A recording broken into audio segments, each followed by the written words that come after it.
This is POCO F5 and today I would like to show how you can add an event to calendar on this device.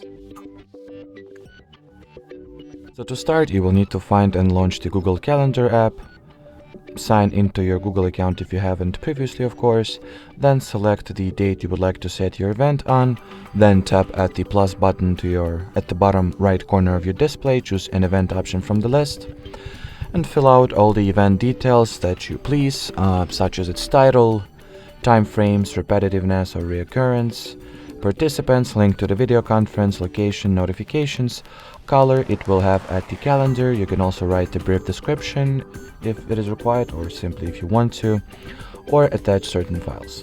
Alrighty, then hit the save button and that will be it. So thanks for watching, thanks for your attention, and bye bye.